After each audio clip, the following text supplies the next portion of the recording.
Bienvenue à tous et à toutes pour ce partage que je fais avec vous aujourd'hui qui s'intitule « Des douleurs, la provenance ?» Point d'interrogation. Dans notre vie, quelquefois, il nous arrive de traverser des moments difficiles, des moments douloureux et des périodes de remise en question sans cesse. Et je pense en termes général pour tous ceux qui verront ce live, on peut dire qu'un jour dans notre vie, tout le monde a vécu cette étape. Et là, je parle en l'occurrence, parce que pour ma part, je dis toujours que une vie sans épreuve, ça n'existe pas. Et je pense que derrière l'épreuve, il y a un but caché, il y a quelque chose de meilleur à venir, pour ma part. Et nous allons partager un passage très important qui va, développer ce sens-là. Vous voyez ce que je veux dire? On va développer. Dans le livre de Jérémie, chapitre 30, le verset 14. Et alors, on voit ici que Dieu a préparé quelque chose, mais en contrepartie, il parle d'un point important. Il dit, à cause de la multitude de tes iniquités, du grand nombre de tes péchés. Et il dit, pourquoi te plaindre de tes blessures, de la douleur que cause ton mal? Point d'interrogation. C'est à cause de la multitude de tes iniquités, du grand nombre de tes péchés, que je t'ai fait souffrir de ces choses. En d'autres termes, lorsque parfois nous empruntons un chemin, il nous arrive de ne pas réellement comprendre toute la dimension spirituelle dans laquelle nous nous engageons. Et je parle ainsi pour moi le premier, comme pour l'auditeur ou l'auditrice qui va regarder ce message. Des fois, on emprunte des chemins et on ne réfléchit pas réellement à ce qui va se dérouler dans le monde spirituel. On voit le monde physique. On voit les belles choses, peut-être qu'on peut acquérir sur le moment, les moments éphémères, les moments peut-être de bonheur, de plaisir. Mais on ne voit pas et on n'arrive pas à percevoir, surtout, les choses spirituelles cachées derrière. Parce que le plan de Dieu n'est pas un plan de désordre. Le plan de Dieu n'est pas un plan de désordre. Mais nous, humains, nous avons l'habitude de nous lancer dans des projets, de nous lancer dans des choix où Dieu n'est pas forcément dedans. Et des fois, on est peut-être même convaincu que Dieu est dedans. Et c'est là tout le danger. Parce que l'origine du mal, c'est le péché. C'est ce qui est arrivé au commencement avec Adam et Ève, quand Satan, le serpent ancien, donc a introduit, il a fait et il a amené la séduction et il a amené le péché sur terre, à l'homme et à la femme. C'est à partir de ce moment-là que l'homme a commencé à se détourner de Dieu et a commencé, malheureusement, à faire des mauvaises actions, des mauvaises œuvres. Toutefois, Dieu nous invite, évidemment, à nous tourner vers lui d'une manière bienveillante. Alors voilà ce qu'il nous dit encore dans le verset 21, un peu plus loin. « Je les ferai approcher, et il viendra vers moi. Car qui oserait de lui-même s'approcher de moi? Point d'interrogation, dit l'Éternel. Vous serez mon peuple et je serai votre Dieu. » Donc ce que Dieu désire, ce n'est pas nous laisser seuls, sans lui. Ce n'est pas que nous éloignons de lui pour prendre des décisions, peut-être sans lui ou peut-être sous le coup de l'émotion. Parce que des fois, on prend des décisions, on prend des choix, mais sous le coup de l'émotion. Et cela, malheureusement, eh bien, ça a des conséquences spirituelles dans le monde spirituel, évidemment. Dans le monde physique, ça, on ne croirait pas à l'instant que cela aura de l'impact. Mais dans le monde spirituel, les choses se mettent en place et ce sont des choses qui ne paraissent pas et qui ne frappent pas les yeux. Donc, quand nous empruntons un chemin avec Dieu, quand nous empruntons un choix avec Dieu, Dieu est là pour nous garder, Dieu est là pour nous protéger. Et en contrepartie, si nous prenons le choix parce que nous avons envie de le faire, ou parce que cela nous tient à cœur, ou parce que nous pensons que cela est bon pour nous, eh bien dans ce cas-là, on prend des risques. Et c'est là le danger, vous voyez. Donc c'est pourquoi il faut tenir son engagement avec Dieu, et surtout quand nous ne sommes pas avec Dieu dans notre vie, prendre la décision de venir avec Dieu. Parce que Dieu nous invite. Vous voyez, comme je l'ai dit dans le verset 21 et dans le verset 22, il dit: car qui oserait de lui-même s'approcher de moi? Point d'interrogation. Parce que l'homme a cette fâcheuse habitude de ne pas vouloir aller vers Dieu. Vous voyez? Pourtant, Dieu invite. Dieu invite, on lit un peu dans le passage que je les ferai approcher et il viendra vers moi. Donc, ce que Dieu il veut, c'est qu'il veut te faire approcher de lui. Il veut que tu viennes vers lui pour que réellement tu puisses être gardé dans sa main dans ta vie. Pour que le mal ne puisse pas te frapper d'une certaine manière et qu'il puisse te conduire avec lui dans les bonnes décisions, dans les bons choix. Voilà ce que Dieu veut. Et dans ce passage, il veut que tu fasses partie de son peuple et il veut être ton Dieu. Mais c'est à toi aussi, eh bien, de le laisser conduire ta vie, de le laisser diriger ta vie.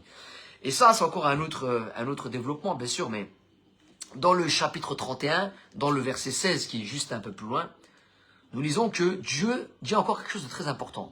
Ainsi parle l'Éternel, retiens tes pleurs, retiens des larmes de tes yeux, car il y aura un salaire pour tes œuvres, dit l'Éternel. Voilà. Donc, là, on découvre encore un autre aspect. Et il dit, il y a de l'espérance pour ton avenir, dit l'Éternel. Donc, vous voyez que quand nous mettons notre confiance en Dieu, eh bien, il y a des œuvres qui s'écoulent derrière, qui sont positives. Des œuvres bénies, en fait. Au même titre que si on prend des choix sans Dieu, ben les œuvres peuvent découler, mais d'une mauvaise manière. Et on peut, malheureusement, sans le vouloir, eh ben, s'attirer des malédictions et des mauvais choix sur soi-même et sur sa propre vie. C'est pourquoi Dieu nous invite à ne pas rentrer dans des dommages spirituels qui sont parfois, malheureusement, même irréversibles. Et il veut nous garder dans sa voie et dans sa main, dans notre vie. Et oui, on lit dans le verset 16 à 17 que retiens, Dieu ne veut pas que nous pleurons, que nous nous lamentons, mais il veut simplement qu'on s'appuie sur lui pour pouvoir marcher avec lui dans notre vie. Hein? Retiens tes larmes de tes yeux, car il y aura un salaire pour tes œuvres, dit l'Éternel. Oui, chaque chose que nous accomplissons a un impact dans le monde spirituel et ensuite dans le monde physique. Chaque chose que nous empruntons, chaque choix que nous comprenons et que nous choisissons. Parce que Dieu veut que nous choisissons les bons choix. Dieu veut que nous empruntons les bonnes décisions. Mais nous, humains, nous avons l'habitude de vivre sans Dieu. Nous, humains, nous avons l'habitude de le mettre, je dirais entre guillemets, façon de parler, dans un placard. Vous voyez, Dieu dans un placard, voilà, on a une croyance, on a une tradition, voilà, mais ça s'arrête à là. Hein. On ne rentre pas dans la profondeur. On reste dans la tradition, dans la culture, etc. Mais Dieu n'est pas la culture. Dieu n'est pas la tradition. Dieu n'est pas ce Dieu que tu t'es façonné. Dieu est tout puissant. Il est ton créateur. Et il veut que tu rentres en relation maintenant avec lui et que tu apprennes aussi à le découvrir. Puisque Dieu est là pour te guider, pour t'éclairer dans les bonnes décisions. Pourquoi est-ce qu'on a cette tendance alors à le rejeter? Il y a pour la simple et bonne raison que le péché habite dans nos vies. Oui, humains, nous sommes tous malheureusement sous la corruption du péché, sous la malédiction du péché, entre guillemets. Oui, dans le livre, nous lisons que, évidemment, Romains chapitre 7, c'est la loi du péché qui vit dans nos membres. Et lorsque nous accomplissons quelque chose qui n'est pas bonne, ce n'est plus nous qui le faisons, mais c'est la loi du péché qui nous pousse à le faire, hein, indirectement. Parce que, oui, il faut faire attention, il faut prendre garde. Et Dieu est là pour nous garder, justement, de ce problème. Dieu est là pour nous conduire. Dieu est là pour nous éclairer. Dieu est là pour nous ramener vers de grandes choses, des choses positives avec lui. Dans le monde spirituel comme dans le monde physique. Mais c'est à nous, et là je le répète à nouveau, c'est à nous de le laisser conduire. C'est à nous de le laisser diriger notre vie et surtout de voir en lui qu'il est le bonheur pour nous, qu'il est la longévité en quelque sorte de la bénédiction dans nos vies. Parce que voilà ce que dit Jérémie 30, je répète à nouveau, le verset 14 à 15. Vous voyez, pourquoi te plaindre de tes blessures, de la douleur que cause ton mal?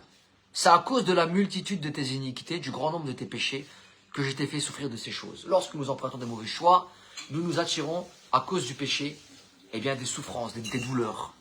Des douleurs que nous ne voulons pas. Oui, parce que nous avons pris des mauvaises décisions, parce que le choix que nous avons emprunté n'était pas de Dieu. Alors, remettons-nous en question réellement dans notre vie.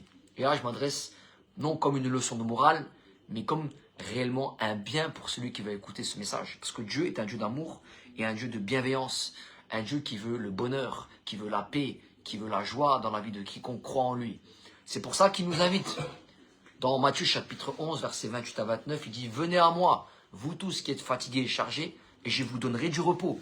J'enlèverai vos douleurs, vos fardeaux, etc. » Jésus-Christ nous invite, dans sa bienveillance et dans son amour, à venir vers lui et à le laisser conduire notre vie.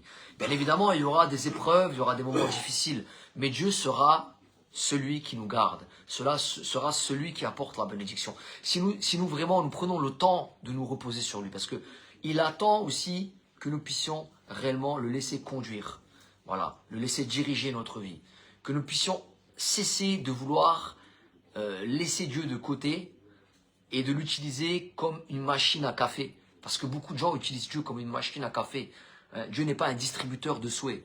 Certes, on peut lui demander à Dieu. Jésus-Christ a dit aussi, demandez en mon nom et je le ferai, etc. C'est vrai, mais Dieu est bien plus que ça. Je vous le dis, Dieu est bien plus que ça. C'est un Père créateur et nous sommes symboliquement et spirituellement ses enfants.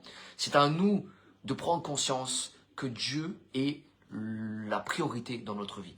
Pour le bonheur, pour la paix, pour les bonnes décisions. A contrario, si nous pensons que Dieu n'est pas nécessairement important et que nous pouvons nous en passer, l'utiliser comme on veut, quand on a envie, comme un distributeur, hein, et bien à ce moment-là, on va prendre des choix qui ne seront pas de lui et on va emprunter des voies qui ne seront pas les siennes. Et à ce moment-là, il y aura des moments de souffrance, il y aura des moments de douleur. C'est pour ça que dans le chapitre 30, dans le verset 15, eh bien, il nous dit, c'est à cause de quoi? Tous ceux qui t'aiment t'ont oublié, etc. Bon, il dit, je t'ai châtié avec violence. Il dit quoi? Parce qu'il dit, il prévient. Pourquoi te plaindre des blessures de la douleur que cause ton mal? Point d'interrogation. C'est à cause de la multitude de tes iniquités, du grand nombre de tes péchés, voilà, que cela t'arrive en gros. Hein. Donc, si maintenant nous prenons cette décision de suivre Jésus-Christ, à ce moment-là, Jésus-Christ prend le relais dans nos vies. Il transforme notre vie, il nous garde dans nos décisions et il veut le meilleur pour nous. C'est pourquoi Jésus-Christ nous a demandé un engagement. Auditeur, auditrice, écoute attentivement. Jésus-Christ nous a demandé un engagement. Il a dit, c'est celui qui croira en moi, que je suis le sauveur du monde, que j'ai été crucifié à la croix, que c'est moi qui ai libéré l'homme et la femme du péché, de la malédiction du péché. À la croix, Jésus a accompli le sacrifice parfait. Pour nous délivrer de la malédiction du péché, il fallait un sacrifice. Jésus-Christ a accompli parfaitement ce sacrifice à la croix. Il s'est donné lui-même en sacrifice, volontairement. C'était son objectif, sa mission sur terre. Pour briser la malédiction du péché qui a été conduit par le mal sur terre, par Satan, eh bien, Dieu, au travers de Jésus-Christ, a brisé cette malédiction à la croix. Il fallait un sacrifice. Jésus l'a accompli. Jésus-Christ a dit, celui qui croira en moi, en mon sacrifice, et qui sera engagé avec moi en mon nom dans les eaux du baptême, il sera sauvé. Celui qui ne croira pas en moi, en mon sacrifice, la Bible dit, il sera condamné.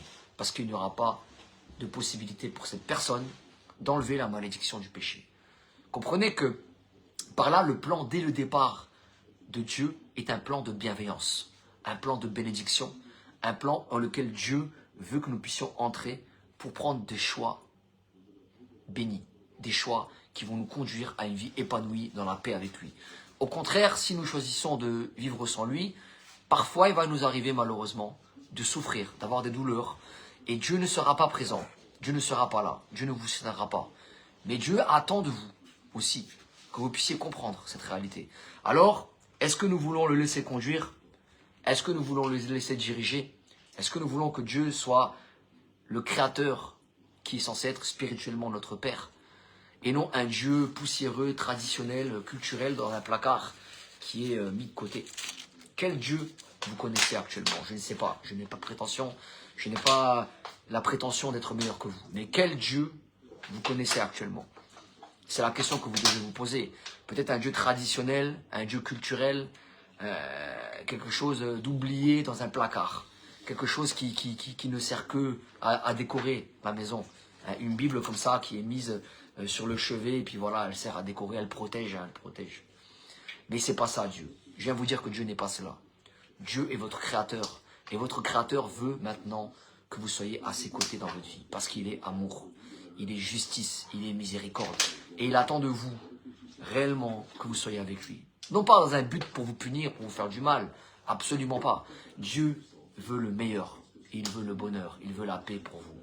Bien que vous allez traverser des moments difficiles, comme je le disais, Dieu veut être cette solution pour vous. Il veut apaiser, il veut bénir, il veut transformer votre vie d'une manière positive. Donc, choisissez de le suivre, c'est l'un des meilleurs choix de toute votre existence. Et en l'occurrence, en venant à Jésus-Christ, vous allez prendre part à cette vie éternelle qu'il veut vous offrir à la croix. Jésus à la croix a donné sa vie pour nous tous, en sacrifice, volontairement. Et il a fait une alliance. Jésus-Christ, dans le livre de Matthieu, il a fait une belle alliance, dans cette alliance, il nous dit que, il nous a délivrés de nos péchés par son sang.